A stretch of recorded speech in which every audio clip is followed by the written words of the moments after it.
Hey, bros. I wanted to touch on a very important topic, and that is young men struggling financially or being kicked out of their house and trying to find a way to make it.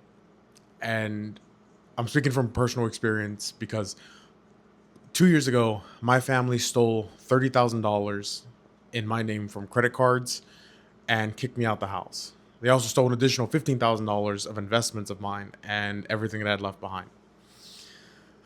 The thing is,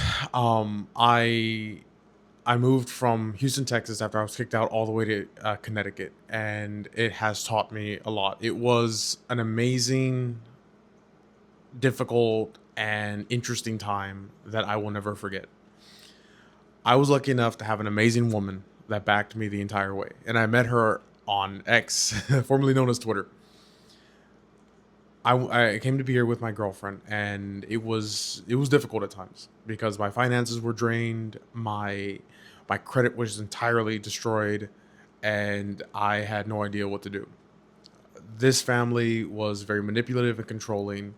They did not give me the tools needed to succeed outside of a specific environment. By that I mean, like, basically where I had lived previously, and it was an adjustment, and I'm so glad that it happened because I have learned so many new perspectives.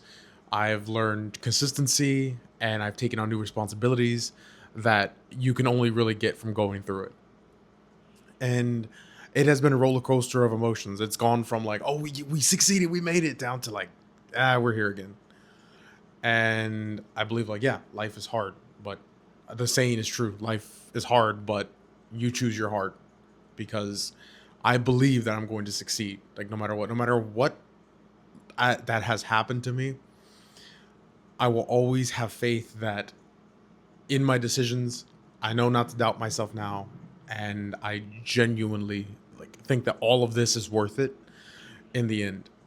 And I think most young men especially, can learn from it, because if you're struggling right now, or if you feel like, you've been betrayed by your family, you've been wronged by your girlfriend, your friends, you can make it. You will make it. And another thing to it is, like, I do owe, like, a huge thanks to the most amazing people that I've ever met, and those are my friends.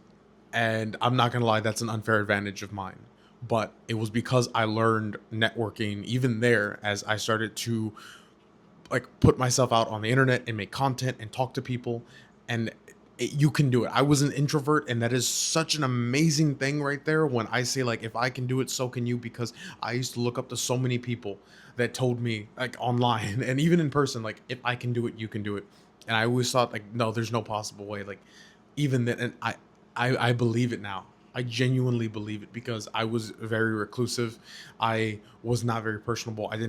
I had, like, I wasn't the best at, like, showing out, like, being conversationalist and talking to people, and it's changed, and I genuinely am so proud of myself, and proud of the people that I've surrounded myself with, and I could not be happier, and thankful for the people that have been by my side for the past two plus years. I've had some amazing friends back in Texas that helped me out, and I know, again, unfair advantage, but it's possible. I believe everyone has an unfair advantage that they can use to stabilize themselves. And I had some of the most amazing people, and I'm not just saying that because they helped me out, but these people, the majority of the help came from, like, believing in me, and pushing me mentally and emotionally. These people said, you can make it. I stayed with a friend for a month before I could come to Houston, Texas. Before I could leave Houston, Texas to Connecticut, because my plane was due on June 20. No, no, May 20th is when I had to leave. And I called my friend, and he's like, I can't help you financially. He goes, but I'm not even going to worry about you. I'm not going to. I don't, like, it doesn't come to mind. I don't even think about it. You know why? Because I believe you're going to do it. I believe you're going to make it. And I'm not, because, like, he was, like, working on himself. By the way, when I say that, it wasn't to, like, whatever. It's, like, basically is to say that he believed in me, and that stuck with me, and I am so appreciative for that. I am so appreciative for these people, and yeah, I know that glaze your friends, but to move forward, it's like I've learned a lot, And yet there's going to be times when you're going to have to work at jobs you don't like. There's going to be times when money's going to be tight. There's going to be times when you will try to figure something out and you will offer a new perspective, and people will shit on it and say, well, no, because this is so hard, or what about this, or all these other reasons. And it's like, no, no, I'm going to make it with or without you. And I know that may sound self-conceited. It may like partly go against the thing of like, I don't know, like just like to be like more open and like friendly to. I don't even know. My bad, my bad.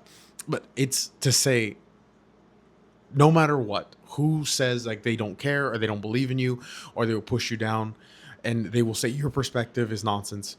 Keep going, because that's what matters. At the end of the day, people don't matter if they're not voting, if they're rooting for you. Ignore them.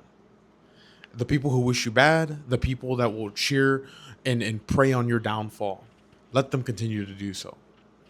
Because at the end of the day, they don't matter. They will fade into oblivion. And usually the people that will do that is because they fear their inadequacy and their complacency, and they hate you because you expose them to that. I don't want to keep the video too long. I just want to say I am thankful for everything that I've been given and everything that I've done, and for the people that I've met. And I want to continue on. I'm gonna make these videos and I'm pushing out more content. I appreciate everyone. Thank you, bros, and everyone. Hang in there.